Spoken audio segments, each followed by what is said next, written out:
Aquele jovem estava na beira do abismo, na última tentativa de ressuscitar mesmo. Olá, gente, Nonata do canal Minha Luz Cresce.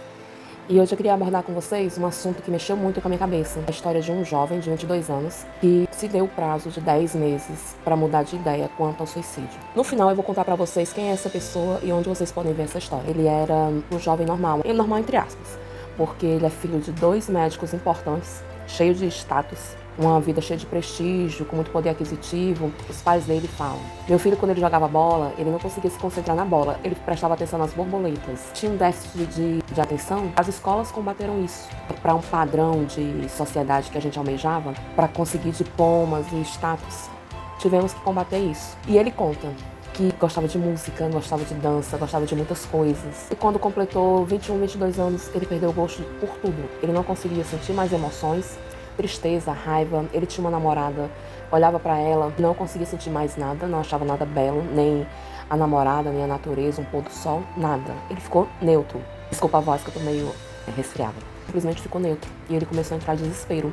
Ele foi pra meditação, ele fez terapia com remédio, sem remédio, psicólogo, psiquiatra.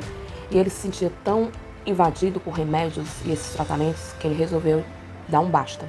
Chega, isso não tá resolvendo, eu tô piorando. Resolveu mais um método invasivo, uma lobotomia, que é quando você reseta sua mente. Você não perde totalmente a memória, mas ele ia fazer lá um sistema que ele ia levar choque para curar. Escola de Medicina de Harvard, para vocês terem uma ideia de quanto poder aquisitivo a família dele tem. Era a última tentativa que ele ia fazer, levar esses choques no cérebro para deletar. Esse sistema cura depressão em último grau e cura inclusive esquizofrenia.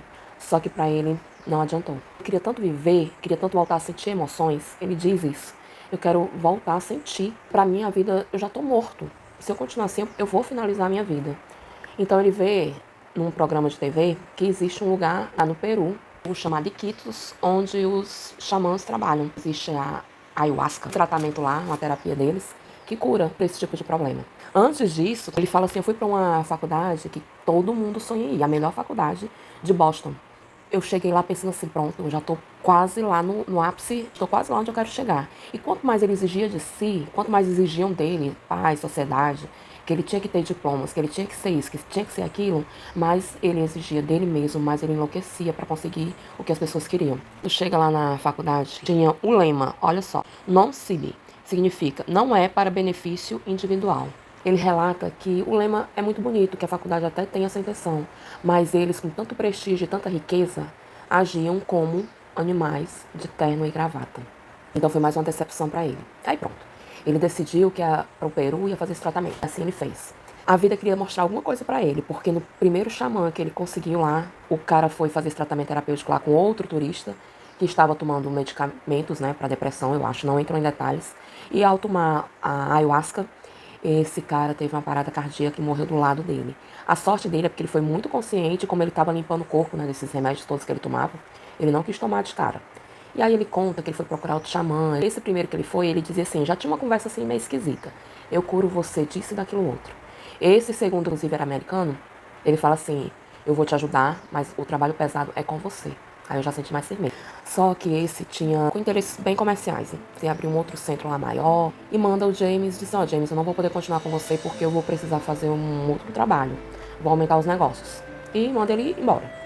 James vai embora atrás de um xamã, dessa vez um xamã que não precisava pagar. Era um curandeiro, mas o resto dessa história eu não vou contar. Vocês vão assistir no documentário, tá na Netflix, chamado The Last Shaman, a história do James. Ele lutou bastante para viver, você sente a angústia dele. E eu lembrei das aulas de filosofia, lembrei das aulas do Harley Craven, que ele diz assim: a sociedade, ela te invalida tanto que você não presta do jeito que você é, que você tem que ser aquilo, tem que ser isso, que você tem que ter coisas, ter poder. O James, ele ficava dizendo assim: me disseram que para eu ser feliz eu tenho que ter uma mulher e muita riqueza. Eu não acredito nisso. Porque ele já tinha isso, né? E ele não estava conseguindo essa felicidade, não estava mais sentindo isso. Ele disse que não sentia mais o corpo dele, que ele amanhecia com tanta raiva dele e ele tinha mais raiva por ter raiva. Era um ciclo vicioso, era uma depressão muito profunda. E eu fiquei pensando na angústia que a humanidade, muitas pessoas estão vivendo hoje por conta da doença, do isolamento, principalmente por essa cobrança da gente ter que aparecer sempre, a gente sempre ter que estar bem, ser o bambambam das redes sociais. Quando a gente não é, a gente realmente é invalidado. É invalidado por status, né? A gente não é invalidado por deixar de ser humano, que é o que está acontecendo. A professora Lucilena sempre fala, se a gente cuidasse mais da não extinção do ser humano, a gente não precisaria se preocupar com a extinção do mico-leão-dourado, de tantos outros bichos, da fauna, da flora, porque nós estaríamos cuidando do principal que era para ser cuidado, ser humano. E o que a gente vê hoje em dia é muito egoísmo. As pessoas querem as coisas só para elas. A gente quer transformar as outras pessoas. E eu me sinto culpada também por isso, porque às vezes eu quero muito que uma pessoa seja de um jeito, só que a natureza dela não é esse jeito que eu quero. É um outro jeito, é o jeito dela. O meu canal ele tem o intuito de motivar a humanidade, principalmente a minha humanidade. E assim que eu vi esse vídeo, esse documentário da Netflix, eu pensei assim, eu vou fazer um vídeo que é para fixar, que é essa a intenção de todos os vídeos. Eu preciso fixar, escutar, me ver falando sobre isso. Que eu não devo querer que as pessoas sejam de um jeito que elas não são. Sim, eu quero motivar a harmonia, pessoas, natureza, minha harmonia com a natureza, com o que é belo, jamais forçando ninguém a ser o que elas não podem ou não querem ser. Porque toda vez que a gente faz isso, a gente invalida as pessoas como elas são. Invalidar as pessoas é dizer, você não presta desse jeito que você é, você precisa ser desse jeito, e é o jeito que a sociedade está mandando que você seja. Isso é muito triste. Eu passei por isso quando era criança, que eu tinha que ser assim, ser assado, e hoje em dia a coisa só piora, né? Você tem que ter um trabalho, você tem que ter muito dinheiro, você tem que ter um carro, você tem que ter filhos. Já fui muito cobrada de filhos, hoje em dia eu já digo logo, não vem, que não tem, já sou uma idosa. Por aí vai. As invalidações da sociedade. Os pais do James dizendo, eu não sei o que acontece com meu filho, mas acho que é porque ele não sabe o lugar dele no mundo. E os pais, inocentemente, meu Deus, porque foram criados assim, o pai, filho de militar, sistema militar, foi criado assim, então ele não imaginou que ele faria tanto mal ao filho, exigindo que ele fosse daquele jeito. Lá pro final do documentário, o pai dele fala, hoje eu consigo ter uma conversa com meu filho. Me arrependo tanto das coisas que eu fiz. O pai reconhece que foi muito duro, que exigiu muito dele. Infelizmente, normalmente os pais não percebem isso. Os pais não percebem o quanto estão deixando os filhos serem criados de qualquer jeito, com celulares vazios. Os próprios pais estão mergulhados nesse mundo vazio de TikTok e festinha. O Dr. Augusto Cury, eu vi ele dizendo que o suicídio tem aumentado muito. Não é preciso também o Augusto Cury dizer, né? Basta a gente dar uma gulgada e a gente vai ver o quanto tem aumentado entre adolescentes. É um assunto pesado, mas é sempre bom lembrar que o James fala nesse documentário é que ele sentia falta de ser espontâneo, de ser humano.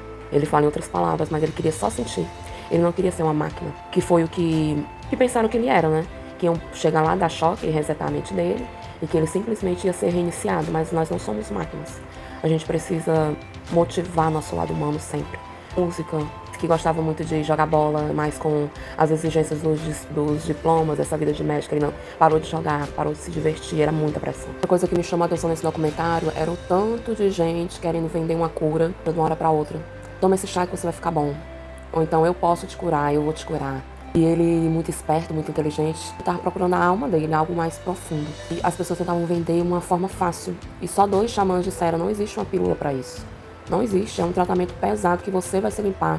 As plantas vão ajudar você a limpar o seu corpo, as células, de toda essa química, essa coisa do mundo. Mas esse trabalho da cabeça, da mente, você vai ter que fazer, não tem como fugir disso. Então é um trabalho diário, não tem jeito, não tem como fugir. Tem a ajuda das pessoas, mas a parte pesada somos nós que fazemos. As pessoas não estavam nem aí pra ele. Só queriam vender. Mal sabiam que aquele jovem estava na beira do abismo, na última tentativa de ressuscitar mesmo. A gente precisa ter muito cuidado com isso, muito cuidado mesmo. Porque as pessoas fazem de uma cura uma coisa tão boa, uma coisa comercial. E é isso que esse documentário mostra também. Que tinha um curandeiro que só queria curar as pessoas e as ONGs chegaram lá querendo montar uma coisa comercial pra ganhar dinheiro, uma coisa grande. Pra mim, perde muito o sentido da coisa, sabe? É uma pena. Tem gente que realmente tem muito poder, mas quer levar tudo pro lado comercial. O depoimento do James quanto às pílulas, ele diz o seguinte: eles queriam me dar uma pílula para que eu voltasse a dormir e voltasse ao jogo. Ou seja, é o que fala a Matrix, né? Toma essa pílula e continue lá sendo um robozinho da sociedade. Não precisa ter sentimentos, não precisa ser espontâneo, só segue roboticamente. E os pais dizem, né, depois de tudo, tentarem tudo, dizem assim: eu coloquei meu filho para ser tratado por cientista dos Rockefellers, cientistas com um prêmio Nobel. E depois que eles tentaram tudo, eles disseram: eu desisto. O cérebro humano é muito avançado e minha técnica é muito primitiva. E só abrir o jogo pros pais, pra essa família rica, porque, enfim, eles realmente têm muito poder e não tinha mais o que ser dito. Eles tinham que reconhecer que eles não têm esse poder que a mãe natureza tem, que coisas humanas têm. Porque lá no tratamento xamânico tinha toque, tinha massagem, chás, limpeza, muita coisa espiritual mesmo. Assistam a esse documentário e tirem as conclusões de vocês. É 1h30 de documentário muito profundo. Eu assisti 2 vezes porque eu tava digerindo, eu tava sentindo cada coisinha que ele tava falando. Não é fake, sabe? Ele é muito sincero, apesar de tudo ser gravado. E quando uma coisa é gravada, dá uma sensaçãozinha de que, é fake, é um ator hollywoodiano. Só que não. Você percebe bastante a dor, o sofrimento dele. E no final, ele fala assim, estou melhor, mas não estou curado. É uma coisa que eu vou tratar no dia a dia. Eu só consegui achar o meu centro. Eu tenho pra onde ir agora dentro de mim. E não foi a ayahuasca que me curou. A ayahuasca foi uma ferramenta muito forte, mas eu entendi que o fato de ele querer essa humanidade de volta, né, que ele já teve, que ele já viveu, e ele estava sentindo falta, isso foi a ferramenta principal. E a mensagem desse vídeo é essa: não se perca da sua humanidade, que é a coisa mais preciosa que você tem. Não se engane. Não se engane que são carros, apartamentos, mansões, poder, status, diplomas. Não se engane, porque esse cara tinha tudo. Tá aí, perder a humanidade. E quando a gente perde a humanidade, as doenças aparecem. A Sofia fala muito sobre isso. Quando a gente perde a nossa humanidade, aparece a ansiedade, aparecem medos, pânicos. No caso desse rapaz, uma depressão profunda. No caso dele, se apresentou como insensibilidade total. Acontecem coisas lá no documentário, que eu deixar vocês também um pouquinho curiosos para assistir, que ele fica muito triste. Ele perde pessoas. Ele se apega a pessoas e essas pessoas são tiradas dele depois que ele já tá no tratamento. Aí ele diz assim, eu estou triste, mas eu tô feliz por estar sentindo tristeza, porque ele não sentia mais tristeza. Ele só sentia vontade de morrer, só isso. Não tô sentindo mais nada, tristeza, alegria, ânimo nenhum. Vou morrer porque eu já tô morto, eu vou só concretizar uma coisa que já aconteceu. E aí, esse vídeo é pra dizer isso, não façam que nem o James, não desistam de vocês, tentem de tudo antes de fazer uma loucura dessa. Porque, como diz a monja Coen, a morte é a única coisa que é certa na vida, então não se precipitem, ela vai chegar. Procurem viver da melhor forma possível, porque a morte é certeira. É a coisa mais certa do mundo. A outra mensagem, gente, esse vídeo tá imenso. Meu Deus, ninguém vai assistir. Mas eu preciso dizer, não se iludam com a fama. Ai, que as pessoas estão me vendo, não sei quantos mil likes. Não se iludam com isso. Eu fico feliz quando uma pessoa vê o meu vídeo e eu sei que ela agradece, porque pode estar ajudando as pessoas. É essa a intenção, a grande intenção que eu descobri na minha vida, agora aos 45 anos, 40 e pouco, 30, sei lá. Quando foi que eu comecei a sentir essa vontade de ajudar as pessoas. É só isso que importa, ajudar as pessoas e se ajudar. De beijo.